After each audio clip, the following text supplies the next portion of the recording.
kabiguan, ng ligaya o lungkot. Kaya marapat lamang na tanggapin si Jesucristo bilang tagapagligtas at Panginoon. At matapos yun ay panaliwain ang katapatan at paglapit sa Kanya bawat araw o day by day. Ang day by day ay naglalayong umalalay sa pang-araw-araw na pamumuhay Kristiyano. Na ito po si Pastor Ed Lapis sa mensaheng pinanggatan, The Danger of Hypocrisy.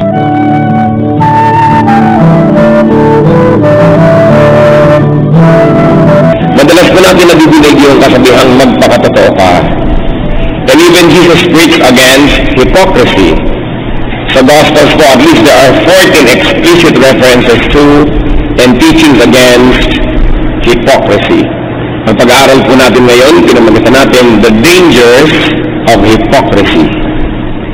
But first of all, we should define what hypocrisy is not. Ano ba ang negative definition o hindi naman ito ang hypocrisy? First of all, it is not hypocritical to teach what one believes in but has personal difficulty or disability and lapses in realizing.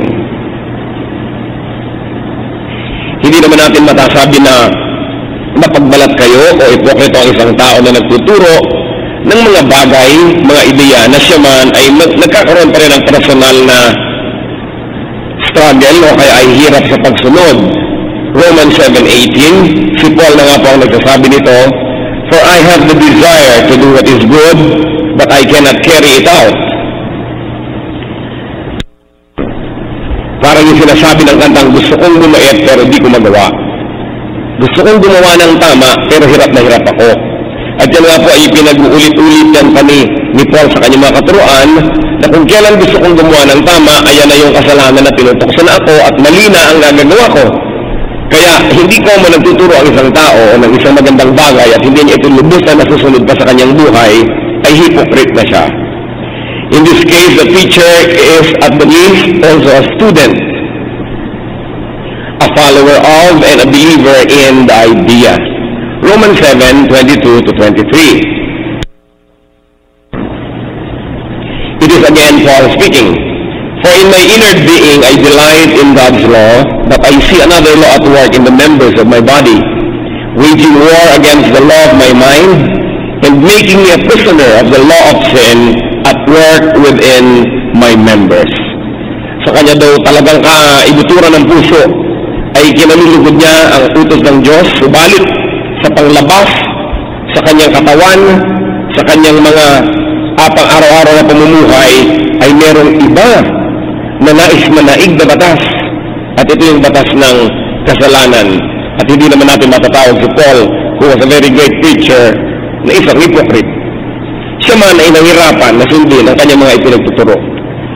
Also, it is not hypocritical to be discreet, because to be discreet about one's personal imperfections is not a matter of hypocrisy. It is not hypocritical to be discreet about one's failures. Akala kasi ng iba, pagka ikaw ay nagpapakatotoo, ibig sabihin pati mga bulok-bot baho ay walang hiya mo nang ipinapakita sa mundo, hindi ka na nahihiya. At yun ay dahil totoo ka. Yun po ang misdefinition na ibibigay ng iba sa ganitong salita eh. Na kung ano yung totoo, inilabas na dahil yun ang totoo. Pero para pagtakpan mo naman, ikubli o kaya ilagay sa bandang likuran yung mga bagay na hindi ka nais-nais at hindi ka puri-puri, is not a matter of hypocrisy. 2 Samuel 12:12, sa reference mo ni Nathan sa kasalanan ni David, sabi niya, you did it in secret. Hindi naman ipinaghalandakan ni David ang paggawa niya ng mali. Bagamat mali pa rin yun, hindi ibig sabihin kung tayo nagpapakatotoo, ay ibubunyag na natin ang lahat ng pwede namang dapat na ilagay dun sa mas nakakahiyang bahagi ng lugar natin at takpan ng kaunti o kaya huwag siyang ibunyag. It is not hypocritical to bring to the surface one's better or one's finer side. Siyempre, sabi nga nila, best foot forward, mahalaga na ipinapakita natin yung maganda, kahit na merong hindi maganda na hindi ipinapakita. The truth is complex.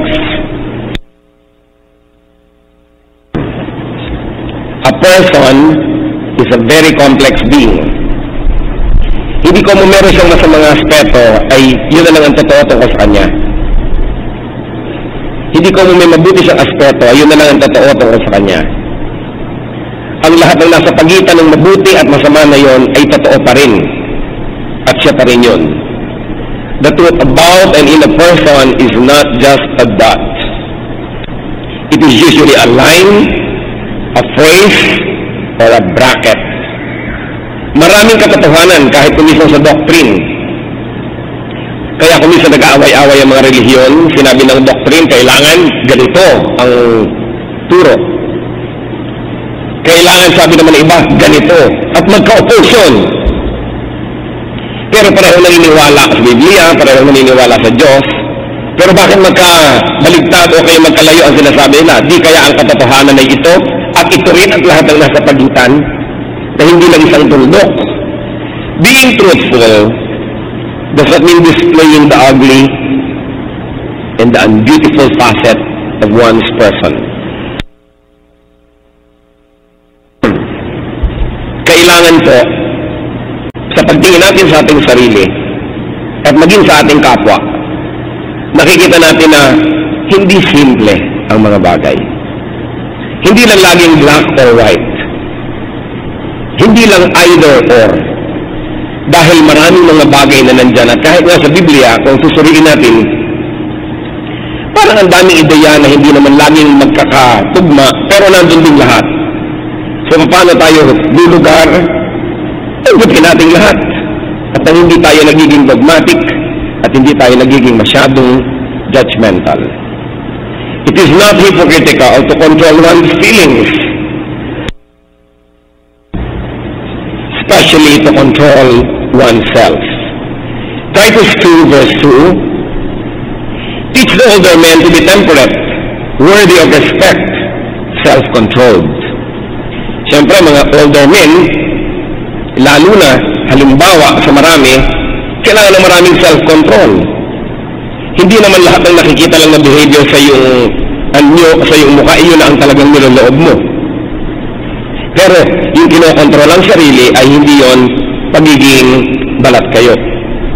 To be polite in disagreeable situations, to be polite with disagreeable people, that is not being hypocritical. Hindi naman kung tayo nagpapakatotoo ay nainis ka, nanimangot ka na nga. Na-offend ka, nagalit ka na agad, nagdabog ka na, hindi ka natuwa, kitang-kita agad sa iyong arte, body language, or facial expression. Isang napakalaking kapurihan na ang isang tao ay kayang timpiin ang kanyang sarili. Kaya niyang maging pino, bagamat ang kanyang kaharap ay magaspang. Colossians 4:6, let your conversation be always full of grace, seasoned with salt, so that you may know how to answer everyone. So the language should be seasoned with salt. May timpla, may korte, kahit ano pa ang nadarama. Titus 3 verse 9, avoid foolish arguments and quarrels, because these are unprofitable and useless. So, it is not hypocritical to hide one's feelings. Proverbs 29:11, a wise man keeps himself under control. Muli-muli inuulit ko kasi po maraming mga tao akala nila ibig sabihin ng totoo ka, wala ka nang itinago. Maski yung kagaspangan, inis mo, galit mo, bigla-bigla mo na lamang ipinapahayag. So, cultured, polished, and very especially spiritual people will control their anger, their attraction, and their desire. Hindi ko mo nagagandahan kasi isang tao, hinabol mo na ng tingin at pinakuan mo na ng titig. Minsan ay nakukontento ko na lang sa mga sulyap-sulyap na panakaw pa nga. Dahil impolite to always express your feelings. So it is important to remember what hypocrisy is not. Now, what is hypocrisy? The dictionary meaning, according to the Webster's 9th Collegiate Dictionary, a feigning to be what one is not, or feigning to believe what one does not. Pagpapanggap kung ano ikaw ay hindi naman talaga yon, o kaya pagpapanggap na nanalig ka sa isang bagay na di mo naman talaga pinaniniwalaan. Hypocrisy is teaching what one does not believe in. Yung naniniwala ka, itinuturo mo, hindi mo palang masunod, hindi hypocrisy. Pero yung nagtuturo ka ng talagang di mo naman pinaniniwalaan, that is hypocrisy. Sometimes this happens in political survival. Para lamang ikaw ay mag-survive sa isang political regime, you might want to teach according to the official line of the powerful, pero hindi ka naniniwala. So that is hypocrisy. Even in religion, when there is a hierarchy and you are forced to teach something that you don't believe in, and very, very essential and important to you, it becomes hypocritical. Kaya ganoon na lang po ang galit ng Panginoon sa ganitong uri ng pagbabalat kayo. Matthew 23:25, Woe to you, teachers of the law and Pharisees, you hypocrites! You clean the outside of the cup and dish, but inside they are full of greed and self-indulgence. So yung mga religious leader ng panahon ng Panginoon ang kanyang binigyan ng napakaraming mga criticism, and he used this word, hypocrite, against them most often. Hypocrisy is projecting a personal core value or composition or stand that is untrue. Pag tayo po ay nagpapalabas na meron tayong ganitong kaibuturan ng puso natin na itong ating pananalig, itong ating stand, pero hindi naman totoo yun, that is hypocritical. Matthew 23:27-28, Woe to you, teachers of the law and Pharisees, you hypocrites! You are like whitewashed tombs, which look beautiful on the outside, but on the inside are full of dead men's bones and everything unclean. In the same way, on the outside you appear to people as righteous, but on the inside you are full of hypocrisy and wickedness. Bakit po ganun na lamang ang criticism ng Panginoon sa mga religious person na sila pa ang nagmumukhang pinaka-ipokrito sa lahat? Mamaya po ay titingnan natin yan. But let's take a look at what hypocrisy brings about. Ano ang idinudulot ng pagbabalat kayong ganito? Hypocrisy leads to inner conflict. May tunggali yung loob at labas. Yung sinasabi at yung iniisip magkaiba. Yung sinasabing tulak ng bibig, kabig ng dibdib. Hypocrisy. Itinatanggi ng labi, tinatanggap ng puso. Inaayawan ng salita, pero gustong-gusto ng emosyon. So this can lead to conflict. It can lead to discord and disharmony inside a person's heart. At nagkakalihis-lihis, nagkakagulo-gulo ang kanyang buhay. Sa katunayan, maaari na yung ating akala ay nababaliw, napoposes, nakukulam, ay mga taong may tunggali ang loob at labas. Dahil siguro mahigpit ang magulang, o mahigpit ang baryo, o mahigpit ang relihiyon, o mahigpit ang pamilya. Dahil siguro sa kung ano-anong mga pinaniniwalaan na hindi naman masunod at hindi naman makayang sundin, ang tao ay nagkakaroon ng inner conflict. Kaya kung minsan nagkakaiba-iba ng boses, tumitirik ang mata, nagkakaroon ng mga split personality dahil nabubuhay sa hypocrisy. Kaya sa mga lugar na may mga sobrang repression, pagsikil sa damdamin, pagpipigil sa dami ng bawal, dito maraming mga akala mo mga nababaliw, napoposes. Sapagkat hindi sila makayang makapagpatotoo, sapagkat magpakatotoo man sila, parurusahan sila ng mundo. At ito po lahat ay kabaligtaran ng kagustuhan ng Diyos atin. Because God is truth and the truth sets free. This inner conflict must be resolved. That's why hypocrisy is a big issue. Another fruit that is not desirable coming from hypocrisy is confusion. Confusion of the person and of others. Nakakalito siyempre. Nakakalito kung paano ka magpapalabas, paano ka magpapakita ng isang image, ng isang front, facade, and at the same time, how can you really feel your inner need, and how can you fulfill your own dreams? Marami pong mga tao litong-lito, hirap na hirap sa buhay, dahil sila ang tagatupad ng nabigong pangarap ng iba. Lalo na nabigong pangarap ng mga magulang, nabigong pangarap ng mga may kapangyarihan, ng mga nagbibigay ng pera. So sila ang gagawa noon. Sila ang kailangan umarte ng mga arteng gustong makita ng mga may kapangyarihan. Sila ang kailangan magsalita ng mga bagay na gustong marinig ng mga may kapangyarihan. There's a lot of confusion. Kaya po yan kung Panginoong Jesus, kaya kanyang winawasak yung mga power structures nung panahon niya. The power structure prevailed over and prevailed upon by the rich, by the men, by the religious institution, by tradition. Lahat yan, winasak niya. Kasi sinasabi niya, who is my mother? Who is my brother? Who is my sister? Hindi naman sa hindi siya makapamilya, pero nakita niya yung pangdomina sobra ng pamilya sa mga miyembro nito, yung sobrang pangdodomina ng mga lalaki sa mga babae. Kaya si Mary na ayaw payagan ni Martha mag-aral kasama ng mga lalaki, sinabi ni George, she has chosen the better portion, she will do it.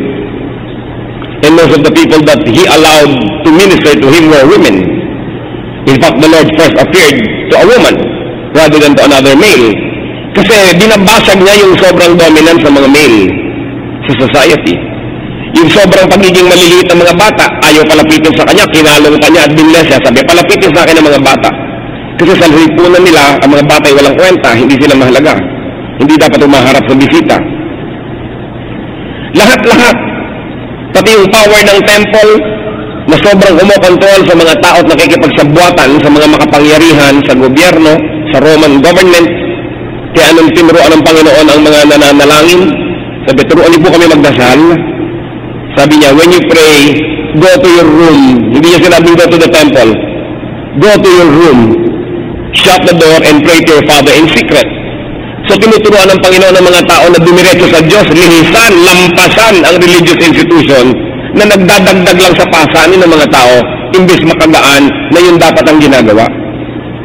Kaya pag nakita po natin, pinawawala ni Jesus ang mga nahirapan, kinakalagan niya ang mga nakatali. Kaya kung tayo man, iniisip natin, mabuti ba tayong tao? Tingnan natin kung tinatalian natin ang ginagawa natin ng mabuti. Kasi ang tao'y nalilito. Para kanino ba siya nabubuhay? Para sa iba? Lagi lang ba niyang sasabihin yung gustong marinig ng iba? Gagawin ang gustong makita ng iba? Isusuot ang gustong makita ang suot niya ng iba? Kailan siya magiging siya? Kailan siya pwede magpagupit ng buhok na gusto niya? Kailan siya pwede magtanggal o magkabit ng makeup na gusto niya? Kailan siya pwede magsuot ng sapatos o pantalon na gusto niya? Kailan siya tutupad ng mga kagustuhan niya at hindi lang na kagustuhan idinidikta sa kanya ng lipunan, ng simbahan, ng gobyerno, ng lahat. At the end of his life, ang isang tao kumisan, nagsisising hindi niya na ipamuhay ang buhay, nag-inibig yan talaga. Dahil puro ang ginawa niya alang-alang sa iba, alang-alang kay ganon, alang-alang kay ganyan. And people are obligated to live hypocritical lives. Hypocrisy brings about frustration of one's development, fruitfulness, even fulfillment, meaning, and even mission in life. Pagka nahirati na tayo na magpanggap na lang, naging sunod-sunuran at maging ganito at maging ganon, nabibigo ang lahat-lahat ng mahalaga sa ating personal na buhay. Pati kumisan ang yung magiging trabaho, hindi may kong pumili. Pati ang yung pag-aaralan, hindi kong pumili. Lahat controlled. 1 Peter 4:10, each one should use whatever gift he has received. Kung meron dapat siyang guniin kung anong dapat na trabaho mo sa buhay o papel sa buhay, ay ang Espiritu ng Diyos na nagbigay ng gift. At pag tinignan natin kung anong gift na ibinigay sa atin, yun ang husay natin, doon tayo magiging mabunga at pinamagiging mahalimuyak na tao. So a person must live according to one's truth, according to one's true composition. Kaya nga kung minsan, ang mga tao ay hirap na hirap sapagkat hindi talaga yung galing nila ang ginagamit sa kanilang trabaho o sa kanilang papel sa buhay. Naoobliga sila. Even misguided religion can encourage and impose hypocrisy. At hindi naman aksidente na yan talaga ang tinuligsan ng Panginoon, yung religious institution. Why?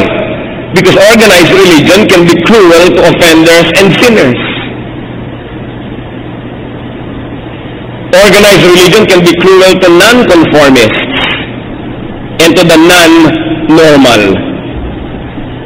Napakabuti po kasi ng relihiyon. Relihiyon can be very good to the average and to the normal person. Yung normal person ka sa lahat ng count. Ano po ba ibig sabihin ng normal? Hindi natin ibig sabihin yung abnormal ay kapansanan. Normal lang, yun nasa norm, yung nasa majority. Diyan, mabuti ang institusyon. Kaya kung minsan ay nagdurugo ang puso ko na merong women's retreat. Tapos, magsasalihan yung mga women, ang mga topic is laging for the normal woman. Ano na naman yung normal? Yung nung 27, nag-asawa na siya. Meron siyang 2, 3 anak. Teacher siya o empleyada sa City Hall. 8 to 5 ang trabaho niya. Siya ay nagluluto sa umaga, naglalaba sa gabi. May asawa siyang nagbabasa ng dyaryo habang siya ay nagkakaliskis ng isda. At mamaya magkakaapo na siya pagka siya yung mga 50, 60. Yun lagi ang pinaglilingkuran ng mga retreat. Hindi na napaglilingkuran ng mga diborsyada, ang mga desgrasyada, ang mga separada, no? Yung mga sa kahahanap ng konting pagtingin ay nakapito ng asawa. Hindi sila kasali sa usapan. At paano yun ang mga lesbiana na talagang hindi interesadong mag-asawa, obligado din doon, nakikifill up din ang mga form, kung ano ang kanyang iniisip tungkol sa ideal husband. Yung ibig natin sabihin, that even the church is very kind only to that which is normal. Pero si Lord, ang hinanap niya lahat yung abnormal. By abnormal, we don't mean negative, ha? Yung hindi kasama sa norm, hindi kasama sa majority. Yung mga latak ng lipunan, yung mga sinipa at itinapon sa kalsada at hindi pinapansin ng church, yung mga hinuhusgahan, doon sa nakikisalamuha. The church can and should be kinder and gentler to people who fall in the cracks. Bagamat patuloy natin pinaglilingkuran yung normal, hindi natin ina-assume na ang lahat ay kasali doon. Na may mga taong hindi kasama doon sa norm na yun. At sila'y tao rin. Ang damdamin nila ay ganun din kahalaga. Ang mga kabiguan nila at mga pait ay ganun din kailangang magamot. Ang kanilang mga pangamba ay ganun din dapat na maibsan. At dapat din sila magkaroon ng buhay na punong-puno, makulay, masaya, mabuha, sa kabila ng hindi sila normal. But for you to impose standards for everybody all the time is to really oppress a certain sector of humanity. Kaya, ang Panginoon, sabi niya sa Luke 7:34, the Son of Man came eating and drinking, and you say, here is a glutton and a drunkard, a friend of tax collectors and sinners. Sapagkat siya'y nakipagkaibigan dito sa mga itinatakwil ng lipunan. E paano? Sa church, sobrang dinidemonize, halimbawa, ikaw ay separada o divorsyada, kaya ang mga babae tuloy ay napipilitang magkunwari. Samantalang yun ang kanilang katotohanan. Dapat kung paano tayo tinatanggap ng Diyos, ganun din tayo tinatanggap ng church. That the church should not be a police institution enforcing morality, but only a nourishing home where the Word of God is fed, where people are nourished and taken care of, and then are assisted to make decisions between them and God. Hindi naman natin kailangan i-impose, akala mo tayo mga police at nag-iimbestiga pa ng mga buhay at mga inuurirat pa ang mga kaloob-looban ng bituka ng mga miyembro. Hindi naman ginawa yan ng Panginoon. Kaya nga siya ay nahintasan sobra ng religious institution. Pero hindi naman siguro mahirap isipin kung saan tayo dapat pumanig.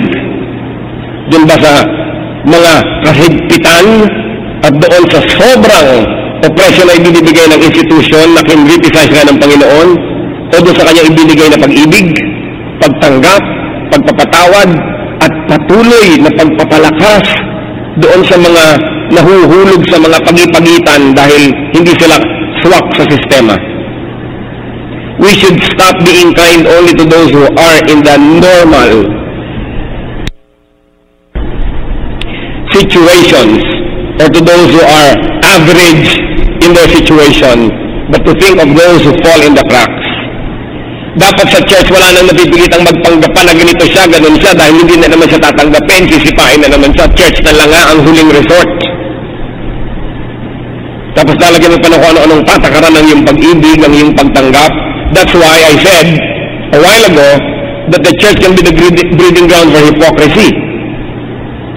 Because if the church does not learn how to love unconditionally, pero hindi mangusintin ang mali, kundi tanggapin ang anumang kalagayan ng tao at doon magsimula para magtulungan, magpagalingan at maggamutan at magmahalan, at kung ito'y abutin man ng pagtanda at kamatayang hindi niya narating, ang dapat marating ay mahal pa rin natin siya at Diyos na magtutuloy ng ginawa ng church sa Kanya. Diyos na ang bahala pagkatapos. Ang mahalaga ay inibig natin, minahal, tinulungan, at dahil alam niya yon, lumuwag ang kanyang hininga at kinaya niyang magtanggal ng kanyang mga pagbabalag kayo dahil alam niya yung church mapagmahal. Sayang naman yung church, ang mga tao sa loob dito ay magiging hypocritical pa rin, magbabanal-banalan dahil baka madisiplina. Magandang maging banal at maging maayos ang pamumuhay, pero paano tayo matutulungan kung tayo'y nagpapanggap? Ngayon ang tatanungin natin, bakit nauobliga ang mga tao na magpanggap? Bakit sa mga pamilya, ang laki na pala ng problema ng isang anak, daughter ninyo, 5 months pregnant na pala, hindi pa masabi sa sariling magulang? Bakit? Anong nauuna? Takot. Bagamat mahalaga naman na may takot ka sa magulang, pero alam dapat ng mga anak natin kung hanggang saan yung disiplina natin, kung hanggang saan yung takot na dapat nilang sundin, at kailan tayo nagiging gracious. Na talagang pagka kamatayan na yan at iba na ang usapan, alam nila na mayroon tayong pag-ibig na walang hanggan. Kaya gano'ng karaming mga magulang na sasyak yung anak nila, namatay na lang, nagpa-abort pala sa isang quack-quack doctor clinic na nagkanda-infection na namatay na tuloy. Iiyak-iyak mo yung anak, hindi ka nagsabi. Paano magsasabi nga? Do we encourage? O laging ang sinasabi natin anak lang kita, mahal lang kita pag mabuti ka. Pagka hindi, hindi na. Napakahirap ng timplahin yan, di ko ba mga magulang? Kung paano tayo magtuturo ng tama and at the same time magsasabing kahit nagkanda, mali-mali ka pa rin anak pa rin kita. So huwag kang pupunta sa iba pagka nagkabigu-bigu at nagkalasog-lasog at nagkagiba-giba, dito ka pa rin sa akin uuwi.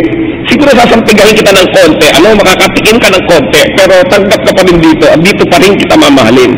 Dapat clear. At ganun din dapat yung church. Hindi ang tao pag nagkamali na magtatago. Dahil pagchichismisan, napipilitan tuloy ang church maging balwarte ng mga hipokrita kasi parang paparusahan ka pag naging totoo ka o kaya ay nagsabi ng totoo. So the church can minimize her obsession with control, with uniformity and punishment and discipline. At yung tinatawag na restoration na wala pa ako nabalitaang na-restore, the church should minimize her obsession with things that breed and necessitate hypocrisy. Matthew 23:15, Woe to you, teachers of the law and Pharisees, you hypocrites! You travel over land and sea to win a single convert, and when he becomes one, you make him twice as much a son of hell as you are. Sabi, sayang-sayang ang pagmimisyon ninyo.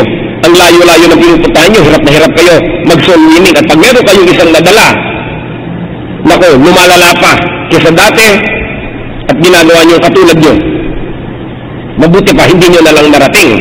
Yun ang sinasabi ng Panginoon. Kasi tinuturuan niya ng hypocrisy. Kung maraming sugat ang tinuturuan niya, takpan ng katakot-takot na bandage, hindi bulat-latin, linisin, paarawan, tanggapin, at pagalingin, napipilitan ng taong magtago. As long as religion holds them narrow, especially dogmatic, dapat ang mga self-respecting Christian allergic sa word na dogmatic. First letters pa lang dog na eh. No? Pag sinabi mong dogmatic, ibig sabihin, kakagatin mo ang lahat ng hindi papayag. No? Lalapain mo at dudurugin mo ang lahat ng hindi pareho ang iyong paniniwala. Kaya po nagpapatayan ng mga Kristiyano among themselves because of this dogmatic point of view. Pagka ibang pananaw niya, sabihin mo, well, Lord, pareho kaming may biblical basis. So, bahala ka na lang sa kanya at sa akin. Baka naman limited lang yung scholarship namin, limited ang aming karunungan, at darating ang panahon na unawa namin, pareho lang pala yun. Parang East. Ano po bang pinakamalayo sa East? Di ba West? Pero ang pinakamalapit din sa East ay West. Nasa pananaw lang yan.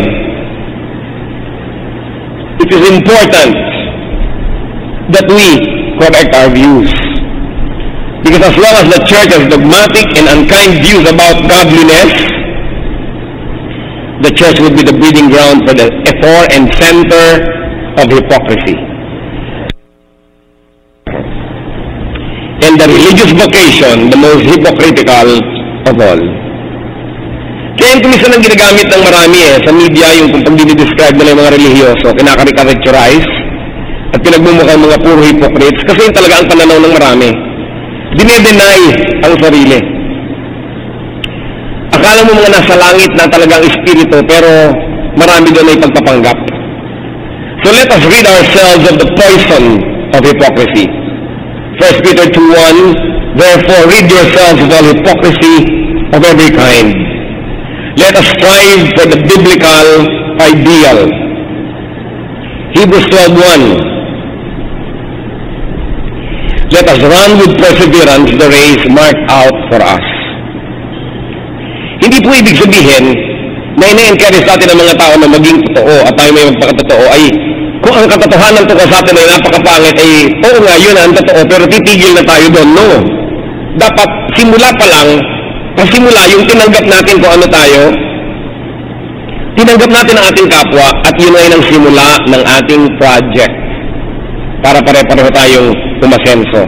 Kasi sabi, let us run with perseverance the race marked out for us. So nasa starting line pa lang tayo doon sa pagtanggap. 1 Timothy 6:12, fight the good fight of the faith. And 2 Corinthians 3:18, we are being transformed into His likeness with ever-increasing glory. So ganun ang goal. Pinaluluwag lang muna natin ang ating kalooban, pinare-relax, pinapayapa ang ating mga sarili. Yun ang pagtanggap sa sarili at pagtanggap sa kapwa. At pagkatapos pinagsisimikapan na masunod yung ideal na nasa Bible, yung mga itinuturo ng Diyos, so that every day of our lives we become better and better. Meanwhile, while still on the way to perfection, let us just be our imperfect selves. Romans 7:18, I know that nothing good lives in me. Let us learn to like ourselves and others despite our imperfections. Romans 14:1, accept him whose faith is weak without passing judgment. Para nakita ko doon sa isang sticker, be patient with me, God is not finished working on me yet. Maraming version yan, a work in progress. Hindi pa naman talaga tapos ang Diyos sa inyo, sa akin, sa ating lahat. So ang pinakamagandang regalong pwede natin ibigay sa isa't isa, yung tanggapin kung ano man siya ngayon sa panahong ito. Ipanalangin sa tulungan para umasenso pa sa darating na bukas. At pagdating ng bukas, ano man siya, tanggapin pa rin yun at mahalin sa tulungan pa rin para sa susunod. Hindi siya bigyan ng pataas na mga goal na kahit kailan hindi na niya naabot dahil pag malapit na tataasan mo na naman, hindi na siya nagtagumpay kahit kailan. And all life is struggle and people never even experience a sense of victory and a sense of winning. So we we've got to appreciate what God has already done in us and in others, hope for the best, but accept people for who they are. Let us accept each other without the suffocating moral conditions. Romans 15:7, accept one another then, just as Christ accepted you. And how did Christ accept us? When did God love us? God loved us when we were yet sinners. Minahal tayo ng Diyos nung tayo putik pat marumit, wala pa sa Kanya. Tinanggap niya tayo nung ganun pa lang ang kalagayan natin, at matapos niya tayong tanggapin, at tayo na may sumusunod sa Kanya, sa abot ng makakaya natin sa pagdaan ng panahon, doon pa lang naman tayo talaga nagkaroon ng improvement. Doon pa lang tayo umasenso. Pero hindi tayo hinanapan ng improvement bago tinanggap. Tinanggap tayo kung ano man tayo, at pinuno tayo sa pusalit, hinugot sa dilim. At sabi, let us accept one another, just as Christ accepted you. Kung paano mong gusto kong tanggapin ni Jesus, bakit di mo ganun din ang gawing pagtanggap sa iyong kapwa? Because with the judgment you pronounce, you will be judged. And the measure you give is the measure you get. Na kung sobra kang magiging mahigpit sa iyong kapwa, ay ganun din magiging mahigpit sa iyo ang Diyos.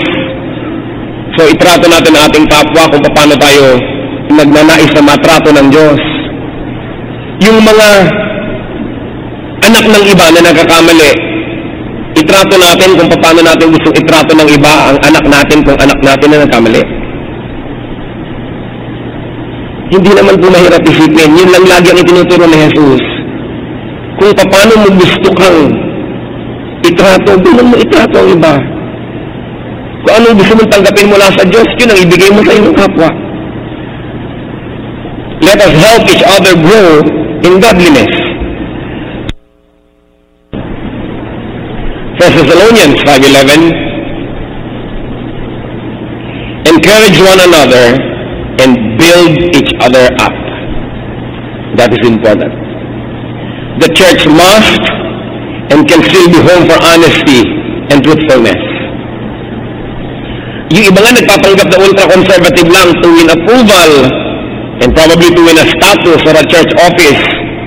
Sometimes, upang pagtakpan yung kabaligtaran na hindi naman pala talaga sila conservative.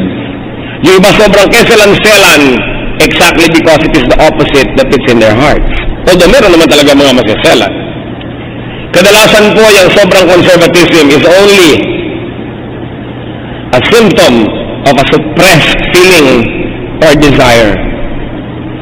Kaya kailangan na nabibigyan po natin yan ng expression. Kaya mahalaga yung counseling. Hindi lang naman po may problema, dapat yung nagpapa-counsel eh. Kung meron kayong mga gustong-gustong masabi, hindi nyo masabi, kahit sa inyong asawa, kahit sa inyong anak, at least sa counselor masasabi nyo, na-express nyo. Hindi naman ko mo yung i-express mo ang feeling mo, pagbibigyan mo na siya. Pero yun lang, maihinga. Kaya napakaganda ng salitang Tagalog dyan maihinga. Even the Tibolis is a wonderful word for hinga. Yung masabi mo, mailabas mo ang iyong niloloob. Tatandaan nyo po, kahit kumukulong sinaing, binubuksan ng konti ang kaldero, ang takip para makasinga. Makasingaw, makahinga-hinga, dahil hindi mabuting yan ay kulubin. Ang ating din kalooban, hindi mabuting laging kinukulob. Kailangan niya na ipapahayag. Kaya huwag po nating lagi nang pigilin ng kapwa na magpahayag. Trabaho yan ng maraming mister.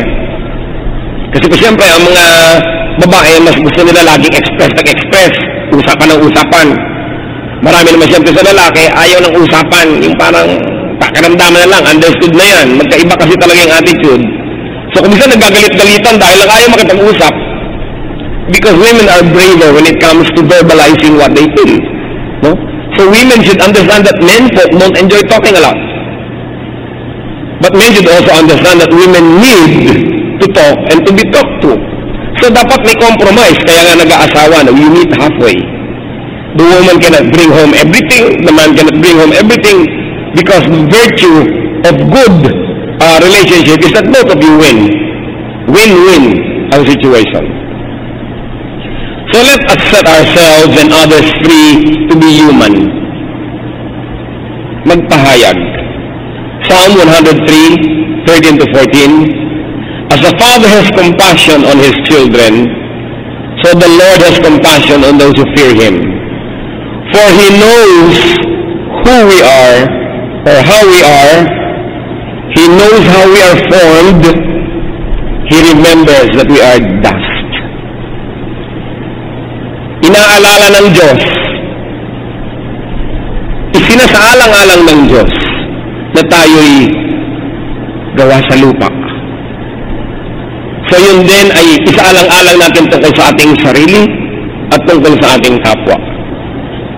Ating patawarin ang mga sarili natin kung tayo'y may mga kabiguan bilang tao.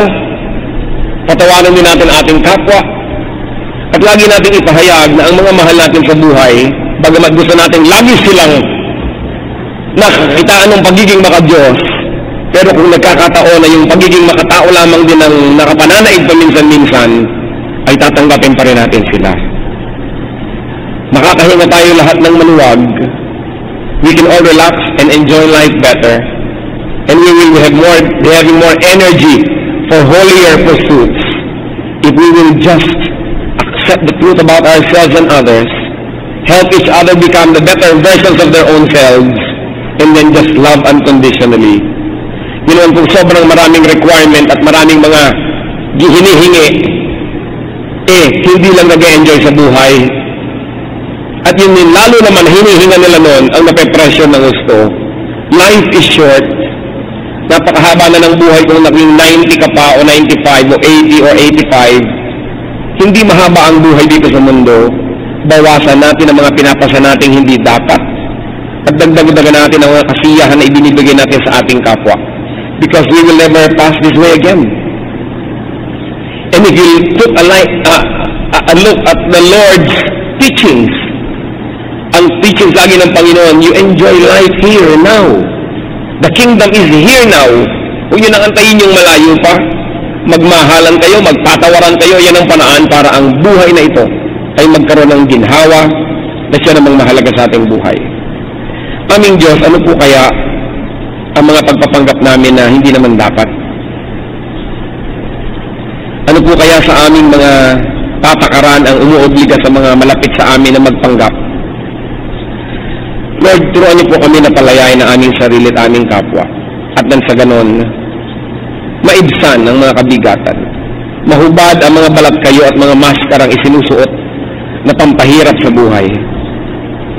Turuan mo kami, Lord, to be less judgmental, to be non-judgmental in fact. At nawa sa paglalim ng pagkakakilala namin sa iyo, lalo kaming makakilala ng kalayaan para sa aming sarili at para sa aming kapwa. Magbulay-bulay tayo mga kapatid at hingan ang Panginoon ng personal na aplikasyon ng mga salitang ating pinagbulay-bulayan.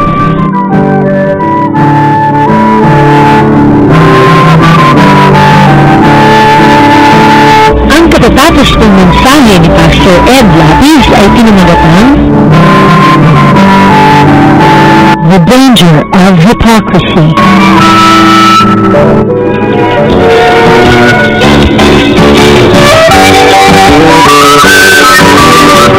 Oras na po para pansamantalang magpaalam ang programang Day by Day. Tayo po'y magsama-sama mula Lunes hanggang Biyernes. Magandang gabi po at mabuhay ang Panginoong Hesus.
thứ xa xôi, không bàn về tình ái muôn nơi. Sống cho là trong kiếp đây thôi, đâu quan tâm gì chuyện đời. Thế mà lại nằm tương tư, ông tầm 30 xa tơ. Đêm nằm trộm nhớ mơ mơ về ai. Thì ra anh yêu rồi, từ ánh mắt nụ cười, từ đôi môi gọi mưa sao xuyên lòng anh. Thì ra mấy em rồi, ngày hay đêm ôm lời, chỉ nghĩ đến em thôi. Đó là do anh đã yêu rồi, anh đã yêu rồi, anh đã yêu rồi. Anh đã yêu rồi, anh đã yêu rồi, anh đã yêu em mất rồi.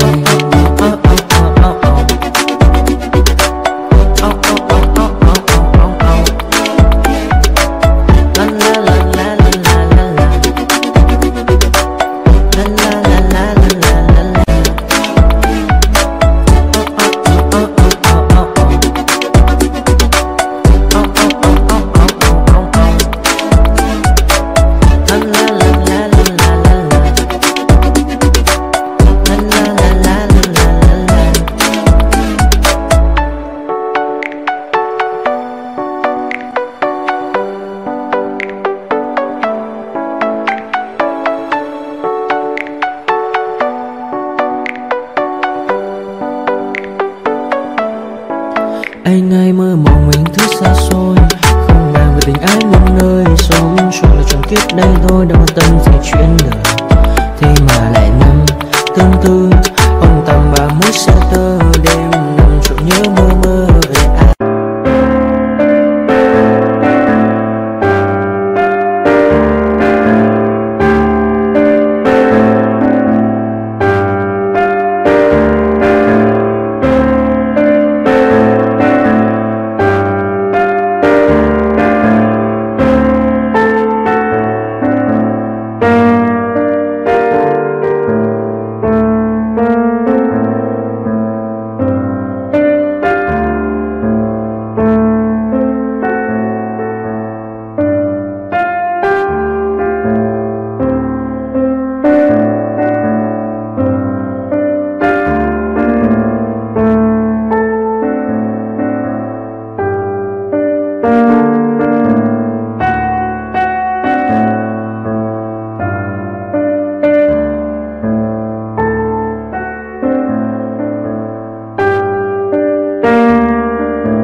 Silhouettes of you are like a taunt. Never really know just what you want. With you I don't ever feel calm. I can feel the sweat inside my palms. Play with me like cats and a string. You don't understand the pain it brings. You don't ever wanna give me wings. You don't ever wanna set me free. You know I'm addicted to you, and it's twisted, you've been gifted with the evil voodoo. Got me coming back for more, even when I've been screwed. Dolls full of pins, pierce my heart straight through.